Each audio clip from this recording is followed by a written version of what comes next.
Hello everyone, ये video हमारी रहने वाली है JBT NTD Shastri TGT GOIT 556 SMC और आउटसोर्स पॉलिसी पर आज की क्या अपडेट है।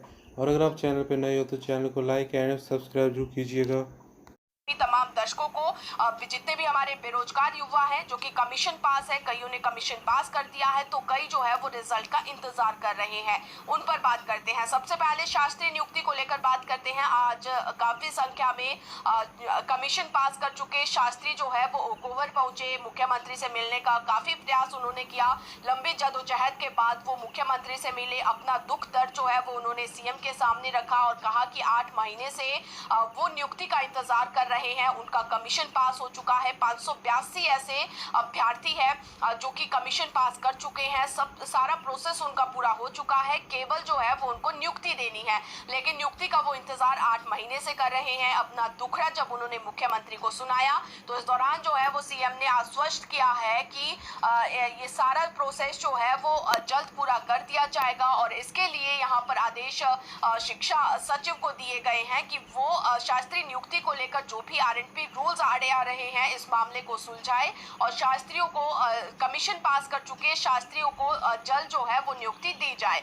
और इसी के साथ जेबीटी का मामला है। जेबीटी के तमाम 617 लगभग पदों पर भर्तियां होनी है और इनको लेकर भी 617 जेबीटी की भर्ती को लेकर शिक्षा विभाग की ओर से कमीशन को एक बार फिर से रिमाइंडर जारी किया गया है और कहा गया है कि इसी हफ्ते के अंदर जेबीटी का रिजल्ट निकाला जाए अंतिम रूप से और विभाग को जो है वो इसकी सूची भेजी जाए ताकि तमाम जितने भी हमारे जेबीटी जो स्कूलों में लगने हैं उनकी नियुक्तियां की जा सके। तो ये तमाम सारा प्रोसेस जो है वो इसी महीने इसे पूरा करने का दावा शिक्षा विभाग की ओर से किया गया है और कहा गया है कि एनसीटीई की गाइडलाइन के तहत जो है वो जेबीटी को स्कूलों में नियुक्ति दी जाएगी।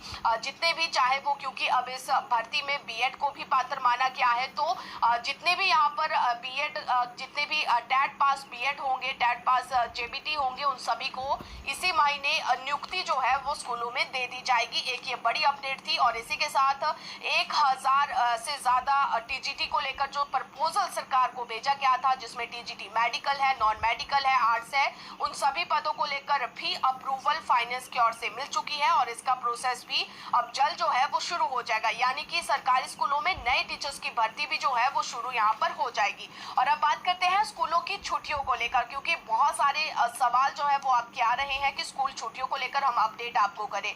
तो स्कूल छुट्टियों को लेकर अपडेट ये है कि हिमाचल प्रदेश में जिस तरह से इस महीने बहुत सारे ऐसे फंक्शंस है, बहुत सारे ऐसे त्योहार है जिसके चलते जो है वो लगातार छुट्टियां आने वाली है। और स्कूलों की बात करें तो 13, 14 और 15 3 दिन लगातार जो है वो स्कूलों में अवकाश रहेगा। 13 सेकंड सैटरडे और इसी के साथ 15 अगस्त को भी स्कूल बंद रहने वाले हैं। 3 दिन का ये अवकाश है। हालांकि इस दौरान जो है वो स्कूलों को ये डायरेक्शंस दी गई है शिक्षा विभाग की ओर से कि तिरंगा यात्रा के दौरान जो है वो छात्रों को जागरूक किया जाए। राष्ट्रीय ध्वज जो बच्चों को दिया जाएगा उन्हें बिल्कुल निःशुल्क जो है वो स्कूलों में देना होगा। और इसी के साथ जो है वो 15 अगस्त को लेकर आजादी के इस महोत्सव को लेकर जो है वो बच्चों को ज्यादा से ज्यादा अवेयर किया जाएगा। और छुट्टी वाले दिन जो है छोटे बच्चों से लेकर बड़े बच्चे जो घर पर रहेंगे उस दिन भी अपने राष्ट्रीय ध्वज को लेकर जो है वो जागरूक रहे और इसे अपने तिरंगा यात्रा में शामिल हो और तिरंगे राष्ट्रीय ध्वज का सम्मान जो है वो छुट्टी वाले दिन भी करे। तमाम इस तरह को लेकर जो है वो स्कूल प्रिंसिपल को डायरेक्शंस दी गई है कि अवगत यहाँ पर करवाया जाए, क्योंकि 15 अगस्त को अवकाश है और यहाँ पर अभी ये डिसाइड नहीं हो पाया है शिक्षा विभाग की ओर से कि क्या 15 अगस्त के इस मौके पर बच्चों को स्कूल में बुलाना है या फिर नहीं बुलाना है, क्योंकि बहुत सारे असमंजस अभी तक था कि 15 अगस्त को स्कूल लगेंगे।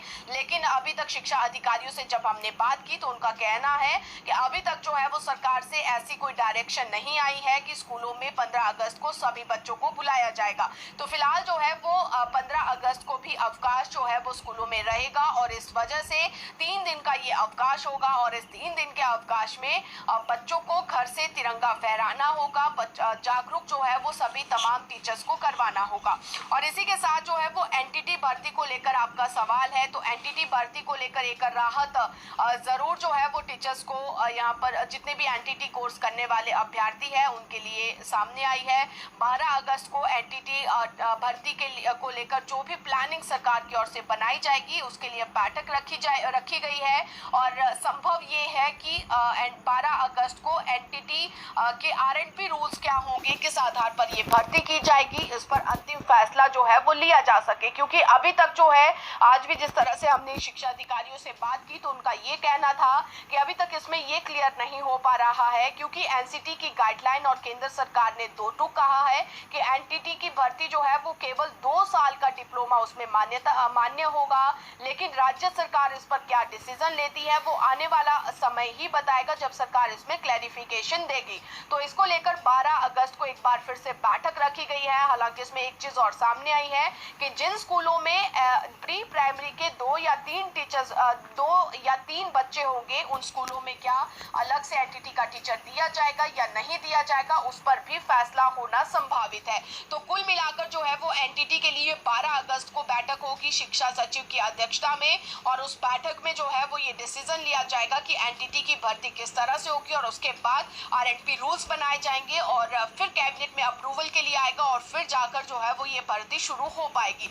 बात करें तो एसएमसी को लेकर अभी जो एक पॉलिसी की बात की जा रही थी, तो पॉलिसी पर फिलहाल अभी तक कोई चर्चा अभी तक नहीं हो पाई है, कोई अंतिम फैसला नहीं हो पाया है। लेकिन एसएमसी टीचर्स की कैजुअल लीव और मेडिकल लीव को लेकर जरूर कल कैबिनेट में मामला जा सकता है। लेकिन यहाँ पर संभावनाएं बहुत कम इस मैटर को लेकर है, क्योंकि विधानसभा है, विधानसभा में इस तरह के फैसले जो है वो बहुत कम होते हैं, इसलिए इसकी संभावना बहुत कम है। लेकिन फिर भी एसएमसी का जो मामला है वो उस पर सरकार ने जरूर प्रोसेस शुरू कर दिया है, और एसएमसी के कैजुअल और मेडिकल लीव जो देनी है उस पर फैसला लेने के मूड में सरकार है, और उसके फेवर भी जो है वो लगातार सरकार की ओर से यहाँ पर किया जा रहा है। तो ये तमाम अपडेट्स थी। और आउटसोर्स पॉलिसी को लेकर आप सवाल कर रहे हैं, तो फिलहाल आउटसोर्स पॉलिसी को लेकर क्योंकि अभी तक सब कमेटी की ओर से कोई भी रिस्पॉन्स यहाँ पर नहीं दिया गया है, सब कमेटी का क्या प्रपोजल है, क्या फाइनल डिसीजन